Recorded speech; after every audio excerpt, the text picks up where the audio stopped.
হয় আজি ৰাতিপুৱা হঠাৎ এটা পোষ্ট দেখিবলৈ পালোঁ সংবাদ মাধ্যমৰ যে আমাৰ ৰাজ্য চৰকাৰৰ যিগৰাকী এপিলেট অথৰিটি RTI মুৰব্বী ভাস্কৰজ্যোতি মহন্ত ডাঙৰীয়া তেখেতে হঠাৎ পদত্যাগ কৰিছে। খুব ভাল সিদ্ধান্ত লৈছে।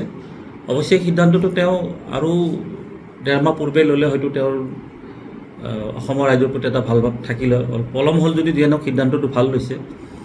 তেওঁক মই এটাই অনুৰোধ কৰিব বিচাৰিছোঁ যে জুবিন গাৰ্গৰ যিটো গোচৰ হত্যাৰ গোচৰ বুলিয়ে ক'ব লাগিব, কাৰণ যিহেতু মুখ্যমন্ত্ৰী ডাঙৰীয়া হত্যা বুলিয়ে কৈছে, এই হত্যাৰ গোচৰত আপোনাৰ ভাতৃৰ নাম সাঙুৰ খাই আছে, যাৰ বাবে আপুনি RTIৰ তথ্য আপুনি দিলে কিবা হয়তো কোনোবা সন্তুষ্ট নহ'ব বুলি আপুনি পদত্যাগ কৰিলে। ঠিক তেনেকৈ মই অনুৰোধ কৰিছোঁ আপোনালোকৰ আৰু অন্য এগৰাকী ভাতৃ ননীগোপাল মহন্ত গুৱাহাটী বিশ্ববিদ্যালয়ৰ ভাইচ চেঞ্চেলৰ, তেখেতকো আপোনালোকে যদি পাৰে বুজা পৰা কৰি যেতিয়ালৈ শ্যামকানু মহন্তৰ গোচৰটো তদন্ত সঠিকভাৱে নহয় সামূহিকভাৱে, মই কোৱা নাই যে সামূহিকভাৱে পদত্যাগ কৰি থকাটো উচিত, কাৰণ গুৱাহাটী বিশ্ববিদ্যালয়ৰ নিচিনা এটা শিক্ষানুষ্ঠানক এনেকৈ ইমান অভিযোগ অহাৰ পিছত তাত সেই চকীখন ধৰি ৰখাটো উচিত হোৱা নাই। সেইকাৰণে মই বিশ্ববিদ্যালয়খনৰ স্বাৰ্থত ক'ব খুজিছোঁ যে তেওঁকো আপোনালোকে পদত্যাগ কৰাৰ কাৰণে ঘৰুৱা ফালৰ পৰা আপোনালোকে হেঁচা প্ৰয়োগ কৰক। আমি আমাৰ ফালৰ পৰা বহুত ধৰণৰ কথা কৈছোঁ, অভিযোগ দিছোঁ, মই বিভিন্ন ধৰণৰ অভিযোগ দিছোঁ। ননীগোপাল মহন্তই মোৰ বিৰুদ্ধে মানহানি গোচৰ বুলি কৰিম বুলি ক'লে, আজি 50 দিন হৈ গ'ল, না গোচৰ পালোঁ না মই কিবা জাননী পালোঁ। গতিকে এইবিলাক ভয় ভাবুকিৰ দিন গ'ল।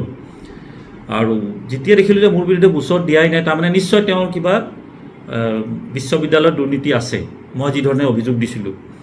সেই গতিকে যিহেতু এটা বিশ্ববিদ্যালয়খনৰ সন্মানীয় পদত থাকি এটা গুৰুত্বপূৰ্ণ অভিযোগৰ সন্মুখীন হৈছে, তেওঁ অনতিবিলম্বে পদত্যাগ কৰক, আপোনালোকে ঘৰৰ ফালৰ পৰা হেঁচা দিয়ক। মই এইটো পৰ্যায়লৈ যাব খোজা নাই যাতে মই আদালতত গোচৰটো দিয়াৰ পিছত যাতে সেই বিশ্ববিদ্যালয়খনৰ বদনাম হওক এগৰাকী ভিচিৰ কাৰণে, মই সেইটো পৰ্যায়লৈ যাব খোজা নাই। মই ইতিমধ্যে RTI দাখিল কৰিছোঁ, আজি প্ৰায় 10 দিন হ'ল মই ৰিপ্লাই পোৱা নাই। মই অনুৰোধ কৰিছোঁ যে RTI ৰিপ্লাইটো অহাৰ আগমুহূৰ্তত তেখেতে পদত্যাগ কৰাটো উচিত, কাৰণ মোৰ RTIখনত তেওঁৰ বিৰুদ্ধে গুৰুতৰ অভিযোগবোৰ গৈছিলে। গতিকে তেওঁৰ বিৰুদ্ধে যিহেতু অভিযোগ গৈছিলে, তেওঁ এতিয়া কি ধৰণে ৰিপ্লাই দিয়ে সেইটোতো এটা সময়লৈ অপেক্ষা কৰিম মই, আৰু তাৰপিছত মই নিশ্চয় আদালতৰ দ্বাৰস্থ হ'ম। আৰু সেই পৰ্যায়টো যাতে নাহে, যাতে বিশ্ববিদ্যালয়খনৰ বদনাম নহয়, আপোনালোকে পৰিয়ালৰ লোকে তেখেতক পদত্যাগ কৰাৰ কাৰণে বাধ্য কৰক। এইখিনি মোৰ আপোনালোকলৈ অনুৰোধ। ধন্যবাদ। আপুনি বিচৰা বাতৰি পাব কেৱল নিউজ 18 এপত।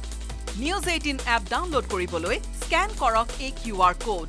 গুগল প্লে ষ্টৰতো পাব এই নিউজ 18 এপ।